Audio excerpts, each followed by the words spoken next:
Most people believe that we are just experiencing another geopolitical crisis or a natural economic oscillation.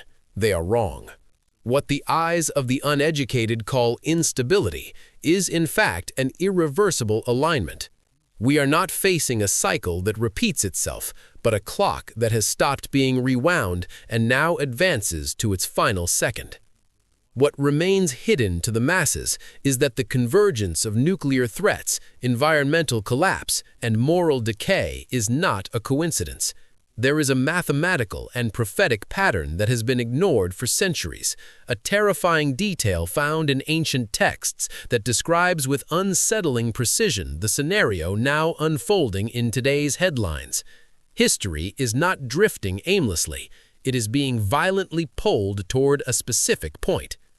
Imagine an underground command room, illuminated only by the cold bluish glow of strategic maps turning red in real time. The silence is heavy, broken only by the low hum of military servers processing data designed for destruction. Outside, the sky carries the color of lead, and the air smells metallic, charged with ozone and ash. The tension is physical, almost tangible. No one speaks because everyone knows the next order will not return. When they say peace and security, sudden destruction will come. The world walks on an invisible tightrope. The stability we know is not sustained by diplomacy, but by the shared fear of total annihilation. For decades, humanity was conditioned to believe that great wars belonged to history books, relics of a barbaric past that modern civilization had surpassed. That illusion has been shattered.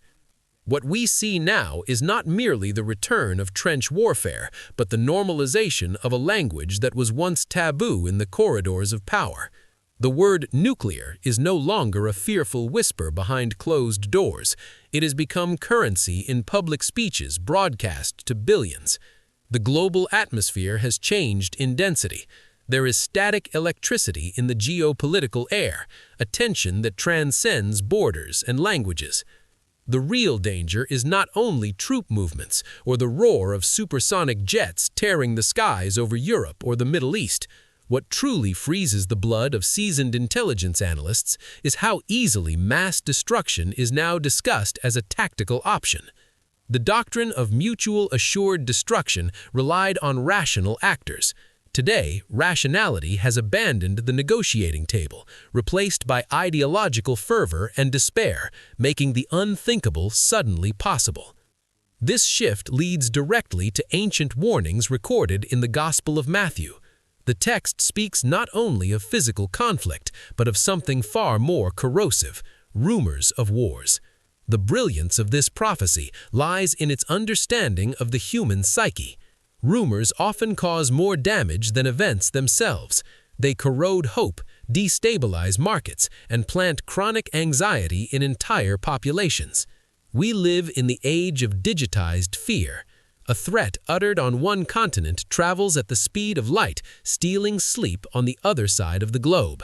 Fear has become omnipresent, a shadow behind every headline and every notification. The concept of beginning of sorrows is crucial to understanding this moment. The analogy is not death, but birth. Labor pains begin spaced and tolerable, but inevitably become closer, stronger, and impossible to ignore. That is exactly what we are witnessing. The intervals between global crises are shrinking. Where once the world had decades to recover, then years, now crises overlap. A global pandemic barely fades before new conflicts threaten to redraw the world map. This acceleration is not coincidence. It is evidence that the global system has entered a violent labor, giving birth to a new and terrifying reality. War technology has advanced beyond human reaction time. Hypersonic missiles rendered defense systems obsolete. Decisions that once took hours are now reduced to minutes or seconds, delegated to algorithms and artificial intelligences that know nothing of mercy, hesitation, or the value of human life. A single miscalculation, a radar error, or a misunderstood bluff could ignite a fire that never goes out. What alarms careful observers is not only the weapons, but the rhetoric.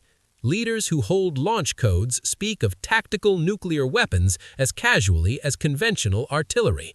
The moral line separating warfare from annihilation has been erased. When threats become routine, society grows numb. Shock fades, vigilance gives way to cynicism, and preparation dissolves into denial. Humanity walks steadily toward a precipice of its own making. The prophets of old did not describe a static painting of the end times, but a moving picture. Nations rising against nations on a scale ancient minds could not imagine, yet modern technology has made possible. Globalization united the world in trade, but also in vulnerability. A war in one region triggers hunger in another. A crisis in one strait paralyzes economies across oceans. There are no safe islands left. Beyond physical danger lies the collapse of truth itself. In war, truth is the first casualty. Disinformation clouds reality, leaving citizens unable to discern friend from enemy. This confusion fertilizes fear, and fear prepares the ground for authoritarian figures who promise order in exchange for freedom and security in exchange for submission.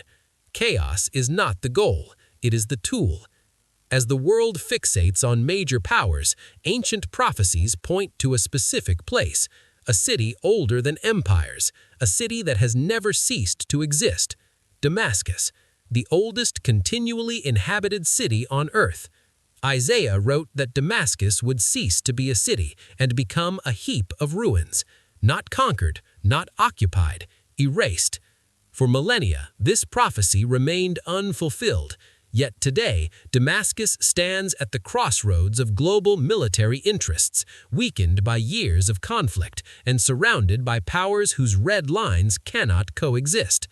Surgical strikes have become routine. Each explosion sounds like the ticking of a clock approaching midnight. Modern warfare no longer requires months to destroy a city. What once took years can now happen in a single night. If escalation occurs, response will not be measured in days, but minutes.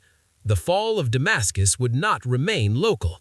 It would send shockwaves across the Middle East and the global economy, triggering scarcity, fear, and financial collapse. From ruins comes hunger. From hunger comes control. Revelation speaks of a black horse carrying scales, not scales of justice, but of rationing. A day's wage for a day's bread.